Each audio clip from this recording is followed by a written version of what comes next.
Bom dia, pessoal. Tudo bem? Estamos tratando do Tribunal Celeste em operação e hoje vamos dar continuidade à nossa história hipotética sobre o juízo individual dos mortos. Vimos que o primeiro a passar por esse tribunal foi Abel. Imaginemos agora que em certo momento compareça pelos livros o nosso jovem que morreu no acidente, lembram-se? O Senhor Deus, o Pai, não julga, mas preside todo o julgamento. Verifica o memorial daquele jovem e percebe que ele conhecia toda a verdade.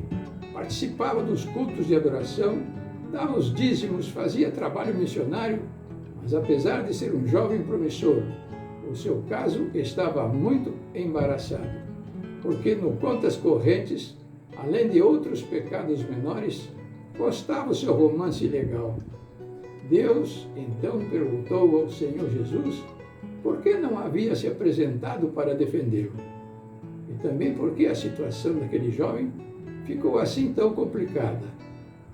Jesus diz: eu morri por ele, e mostra suas mãos marcadas pelos cravos. Além disso, diz: providenciei para que ele recebesse as impressões do meu espírito, a fim de motivá-lo, sensibilizando-o com relação à justiça provida na cruz para a solução do seu pecado. E também a respeito deste tribunal. Ele, porém, adiou sua reforma, alegando simplesmente que havia tempo para o arrependimento. O que mais eu poderia fazer? O Pai, então, pergunta aos anjos que o assistiram ao longo de toda a sua vida, pois que são os ministros do céu, operando na consciência daqueles que iam de herdar a salvação e anotando cada particularidade, conforme Hebreus 1,14. Então o Senhor pergunta: por que o jovem não se arrependeu?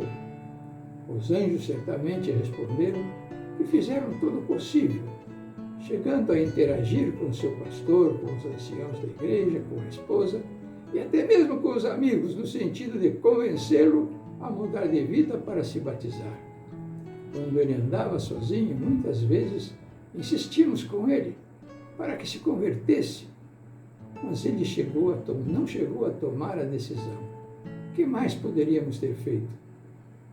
O Senhor Deus, com pesar, manda apagar o nome daquele jovem do livro da vida e escrevê-lo no livro da morte eterna, e também retirar as suas boas obras do memorial. Apesar de conhecer toda a verdade e de cruzar muitas e muitas vezes os átrios da igreja, aquele jovem estava perdido para sempre. Porém, se não fizerdes assim, eis que pecastes contra o Senhor, e sabei que o vosso pecado vos há de achar. Se todavia procederes mal, eis que o pecado jaz à porta. O seu pecado será contra ti, mas a ti cumpre dominá-lo. Estaria encerrada aqui a nossa história? De forma alguma. A esposa do jovem continuou frequentando a igreja e manteve-se fiel até a morte. Depois de muitos anos, ela morre, na doce expectativa de encontrar-se com seu amado, na manhã gloriosa da ressurreição. Ela é sepultada ao lado do esposo e também passa pelo tribunal de Deus. Seu nome é confirmado no livro da vida, e seus pecados são apagados dos livros dos pecados. E naquele cemitério permanecem as duas silenciosas tumbas, uma ao lado da outra. Suas filhas continuaram firmes na igreja, como verdadeiros baluartes da causa de Deus, até a manhã da ressurreição. Foram julgadas no juízo dos vivos e aprovadas. Diz-nos o apóstolo Paulo em 1 Tessalonicenses 4, de 13 a 16. Não queremos, porém, irmãos, que sejais ignorantes com respeito aos que dormem, para não vos entristecerdes como os demais que não têm esperança. Pois se cremos que Jesus morreu e ressuscitou, assim também Deus, mediante Jesus, trará em sua companhia os que dormem. Ora, ainda vos declaramos por palavras do Senhor isto: nós, os vivos, os que ficarmos até a vinda do Senhor, de modo algum precederemos os que dormem. Porquanto o Senhor mesmo, dada a palavra de ordem, ouvida a voz do arcanjo e ressoada a trombeta de Deus, descerá dos céus, e os mortos em Cristo ressuscitarão primeiro. Assim, no glorioso dia da ressurreição, entre relâmpagos e clarinadas, entre trovões e terremotos, ao som da 7ª trombeta, uma daquelas sepulturas vai se abrir. Neste dia, aguardado por todos os séculos, aquela mãe piedosa sairá gloriosamente transformada e revestida da imortalidade. Ela verá Jesus nos ares com milhões de anjos que se movimentam em todas as direções e logo verá suas 2 filhas, agora transformadas, conforme lemos em 1 Coríntios 15, 50 a 55. E isto afirmo, irmãos, que carne e sangue não podem herdar o reino de Deus, nem a corrupção herdar a incorrupção. Eis que vos digo um mistério: nem todos dormiremos, mas transformados seremos todos.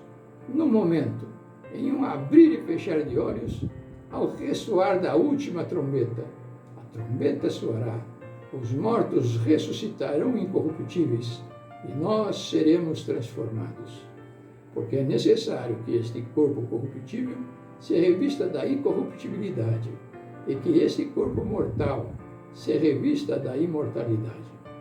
E quando este corpo corruptível se revestir da incorruptibilidade, e o que é mortal se revestir da imortalidade, então cumprirá a palavra que está escrita: tragada foi a morte pela vitória. Onde está, ó morte, a tua vitória? Onde está, ó morte, o teu aguilhão? As 3 se abraçam e se confraternizam gloriosamente numa alegria indescritível. Lembrar-se-ão, todavia, do seu esposo e pai. Estavam certas de encontrá-lo, porém verão a sua sepultura fechada. Percebem, então, que ele não foi aprovado no tribunal que investigou a sua vida, e que, por certo, Jesus irá explicar-lhes todos os detalhes durante o julgamento no milênio.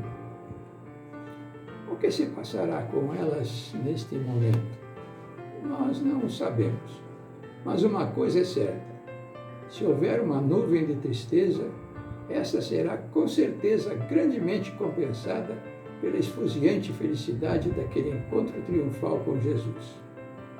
O fato é que elas seguirão para as cortes celestiais, na companhia dos remidos de todos os tempos, com os anjos, com Deus, o Pai e com Jesus Cristo.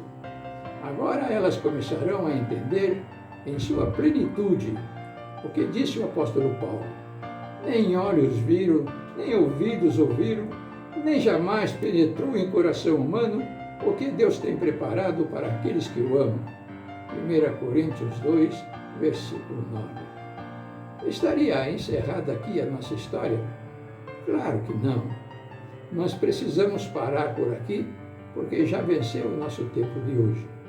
Concluiremos o tema no próximo vídeo. Se gostou, o que está esperando? Dê seu joinha. Compartilhe com aqueles que se encontram na sua esfera de influência e estimule-os a se inscreverem neste canal para não perderem a oportunidade para se atualizarem com o livro do Apocalipse.